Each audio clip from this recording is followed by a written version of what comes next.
Hi everyone, स्वागत है आप सभी का आपके अपने यूट्यूब चैनल बीपीएससी प्लस पे। दोस्तों, क्या आप घर बैठे बीपीएससी पीटी का तैयारी करना चाह रहे हैं या कर रहे हैं तो अभी सब्सक्राइब करिए बीपीएससी प्लस यूट्यूब चैनल। दोस्तों, आज के एपिसोड में हम देखेंगे ओजोन लेयर के संबंध में। तो विश्व ओजोन दिवस कब मनाया जाता है? आपका सही उत्तर है विश्व ओजोन दिवस 16 सितंबर को मनाया जाता है।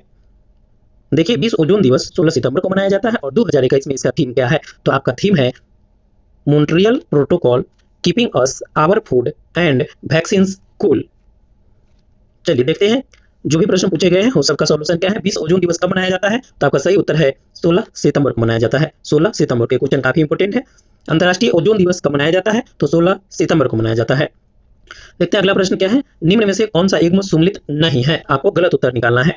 तो देखते हैं कि ओजोन और आपको सामने क्या दिया हुआ है? क्लोरोफ्लोरोकार्बन। तो आप जानते हैं कि ओजोन रिक्तीकरण के लिए, ओजोन ठहरन के लिए क्लोरोफ्लोरोकार्बन CFC जिम्मेदार है। तो आपका ये तो सही है। ऑप्शन बी में देखिए, ऑप्शन बी है अम्ल वर्षा और नाइट्रिक एसिड दिया हुआ है जो बिल्कुल गलत है। नाइट्रिक एसिड जो है आपको अम्ल वर्षा के लिए जिम्मेदार नहीं है। ऐसे नाइट्रिक एसिड का फॉर्मूला HNO3 होता है। अम्ल वर्षा के लिए जो जिम्मेदार होता है वो आपको SO2 और NO2 जिम्मेदार होता है। SO2 और NO2 जिम्मेदार होता है। NO2 जिम्मेदार होता है। अगर हम रॉकेट ईंधन की बात करें तो रॉकेट ईंधन में केरोसिन तेल का प्रयोग किया जाता है और ग्रीन हाउस प्रभाव के लिए कार्बन डाइऑक्साइड जिम्मेदार है। कार्बन डाइऑक्साइड जिम्मेदार है। तो आपका सही उत्तर क्या था? Option B. अगला प्रश्न देखिए। अगला प्रश्न आपसे पूछा जा रहा है, निम्नलिखित में से कौन सा एक ओजोन अवक्षय करने वाले पदार्थों के प्रयोग पर नियंत्रण करने और उन्हें चरणबद्ध रूप से प्रयोग बाह्य करने यानी कि फेजिंग आउट करने के मुद्दा से संबंध है? तो आपका सही उत्तर होगा मॉन्ट्रियल प्रोटोकॉल। मॉन्ट्रियल प्रोटोकॉल सितंबर 1987 में लाया गया था और आपसे ये पूछा जाता है कि कब से लागू हो गया मॉन्ट्रियल प्रोटोकॉल? तो 1 जनवरी 1989 से लागू हो गया। 1 जनवरी 1989 से। अगला प्रश्न देखिए, आपसे क्या पूछा जा रहा है? आपसे कहा जा रहा है निम्नलिखित पदार्थों में से कौन से ओजोन रिक्तिकारक है? तो क्लोरोफ्लोरोकार्बन एक में दिया हुआ है क्लोरोफ्लोरोकार्बन। तो क्लोरोफ्लोरोकार्बन जिम्मेदार है। हाइलोन से भी जिम्मेदार है और हाइलोन से भी जिम्मेदार है। कार्बन टेट्रा क्लोराइड CCl4 ये सभी जो है आपको ओजोन रिक्तीकरण के लिए जिम्मेदार है। तो आप कहेंगे आपका सही उत्तर होगा डी। सही उत्तर होगा आपका डी। अगला प्रश्न देखिए क्या पूछा जा रहा है। निम्न में से किसने तिब्बत पठार के ऊपर 2005 में वर्ष 2005 में ओजोन आभा मंडल यानी कि ओजोन हैलो का पता लगाया था? तो आपका सही उत्तर है GW केंटमूर ने। GW केंटमूर ने। अगला प्रश्न क्या है? मॉन्ट्रियल प्रोटोकॉल निम्न में से किसके रक्षण से संबंधित है? तो आपका सही उत्तर होगा ओजोन परत के रक्षण से संबंधित है। अगला प्रश्न देखिए क्या पूछा जाए, मॉन्ट्रियल प्रोटोकॉल किससे संबंधित है? तो आप कहेंगे ओजोन परत के क्षय को रोकना। ओजोन परत के क्षय को रोकना। अगला प्रश्न देखिए, मॉन्ट्रियल प्रोटोकॉल निम्न में से संबंधित है? तो आपका सही उत्तर होगा क्लोरोफ्लोरोकार्बन से संबंधित है। CFC से संबंधित है। अगला प्रश्न देखिए, निम्नलिखित में से कौन सा युग्म सही सुमेलित नहीं है? यानी कि जो सही सुमेलित नहीं है आपको उत्तर के रूप में वही चुनना है। तो ऑप्शन ए में देखिए, प्रथम विश्व जलवायु सम्मेलन जो कि 1979 में हुआ था, वही प्रथम पृथ्वी शिखर सम्मेलन में एजेंडा 21 लाया गया था और ये कब हुआ था? तो 1992 में हुआ था, रियो डी जेनेरियो में हुआ था। उसके बाद प्रथम पृथ्वी शिखर सम्मेलन के 5 वर्ष बाद जो है पृथ्वी शिखर सम्मेलन +5 आयोजित किया गया। तो आप इसमें 92 में 5 जोड़िएगा तो आपको 97 हो जाएगा। तो 97 में प्लस आप कहेंगे कि पृथ्वी शिखर सम्मेलन +5 कब हुआ? तो 1997 में हुआ। वही ऑप्शन डी में देखिए, ऑप्शन डी में क्या दिया हुआ है? तो ऑप्शन डी में है कार्बन व्यापार मॉन्ट्रियल प्रोटोकॉल से। तो ये बिल्कुल गलत है और आपका उत्तर ये डी हो जाएगा। डी आपका उत्तर हो जाएगा क्योंकि मॉन्ट्रियल प्रोटोकॉल जो है आपको ओजोन क्षरण से संबंधित है, उसको रोकने के संबंध में कदम उठाए गए थे मॉन्ट्रियल प्रोटोकॉल में।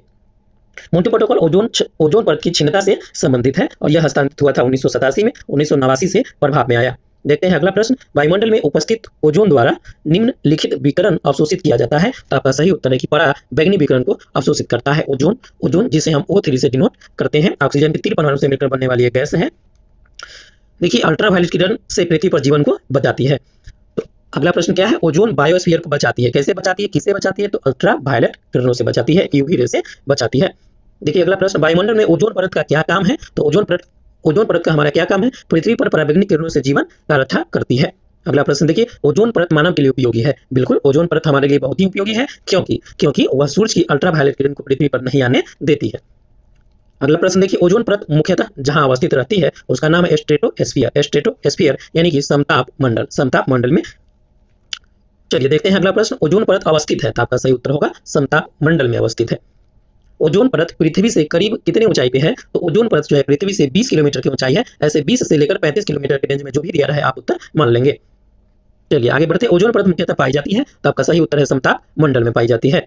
देखिए ये समताप मंडल है हमारा और इसमें 20 किलोमीटर से लेकर के 35 किलोमीटर की जो हमारा सीमा है, 20 किलोमीटर से 35 किलोमीटर, 20 किलोमीटर से 35 किलोमीटर यहाँ पे सबसे ज्यादा जो है ओजोन की सांद्रता पाई जाती है, ओजोन यानी कि O3 की सांद्रता यहाँ पर 90% सांद्रता जो है O3 का यहीं पे पाया जाता है, स्ट्रेटोस्फीयर में, समताप मंडल में पाया जाता है। अगर 10% जो है थोड़ा सा आपको क्षोभ मंडल के ऊपरी सीमा में भी पाया जाता है, क्षोभ मंडल के ऊपरी सीमा में पाया जाता है। देखते हैं अगला प्रश्न, वायुमंडल की सबसे निचली परत को क्या कहते हैं? तो वायुमंडल के सबसे निचली परत को आपने देखा कि वायुमंडल की जो सबसे निचली परत है उसे हम क्या कहते हैं? तो क्षोभ मंडल कहते हैं, क्षोभ मंडल कहते हैं। तो आपका सही उत्तर होगा डी, ऑप्शन डी, क्षोभ मंडल यानी कि ट्रोपोस्फेयर।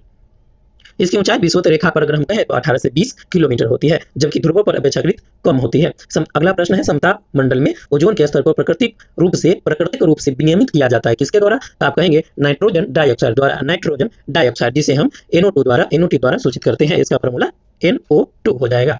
अगला प्रश्न आपसे ये पूछा जा रहा है, इनमें से कौन क्लोरोफ्लोरोकार्बन के लिए सख्त नहीं है? तो देखिए ऑप्शन ए में क्या दिया हुआ है? ऑप्शन ए में दिया हुआ है यह प्रशीतकों के रूप में प्रयोग में लाई जाती है, ये बिल्कुल सही है। उसके बाद यह ग्रीन हाउस प्रभाव में योगदान नहीं देती है, तो बिल्कुल गलत है। यह ग्रीन हाउस प्रभाव में योगदान देती है। तो आपका सही उत्तर जो है बी हो जाएगा।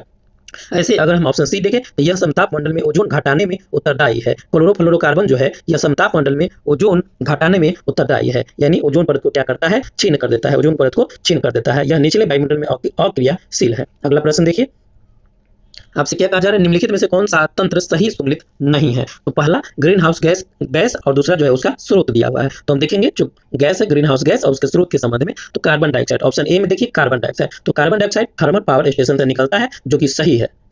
और दूसरा क्लोरोफ्लोरोकार्बन यानी CFC के संबंध में, CFC ऑटोमोबाइल से निकलती है, तो ये बिल्कुल गलत है और आपका सही उत्तर बी ही होगा। और ये बिल्कुल गलत है कि क्लोरोफ्लोरोकार्बन ऑटोमोबाइल से निकलता है। ये जो है AC कंडीशनर में प्रयोग किया जाता है, प्रशीतक के रूप में किया जाता है, न कि ऑटोमोबाइल से निकलता है। वहीं अगर हम बात करें ऑप्शन सी में, तो नाइट्रस ऑक्साइड जो कि जलमग्न धान के खेत में और सल्फर डाइऑक्साइड ईंट के भट्ठे से निकलता है। तो आपका उत्तर है बी। अगला प्रश्न देखिए क्या है, क्या पूछा जा रहा है आपसे, ओजोन छिद्र के लिए कौन उत्तरदायी है? तो आप कहेंगे कि CFC जिम्मेदार है, CFC क्लोरोफ्लोरोकार्बन जिम्मेदार है। वायुमंडल में उपस्थित ओजोन परत अवशोषित करती है, तो आप कहेंगे अल्ट्रा वायलेट किरणों को अवशोषित करती है, यानी पराबैंगनी किरण को अवशोषित करती है। ओजोन छिद्र का कारण क्या है? तो आपका सही उत्तर है क्लोरोफ्लोरोकार्बन है। अगला प्रश्न देखिए क्या पूछा जा रहा है आपसे कहा जा रहा है वायुमंडल में निम्न में से किस एक की उपस्थिति से ओजोनोस्फीयर में ओजोन परत का क्षरण होता है? तो आप कहेंगे क्लोरोफ्लोरोकार्बन यानी CFC।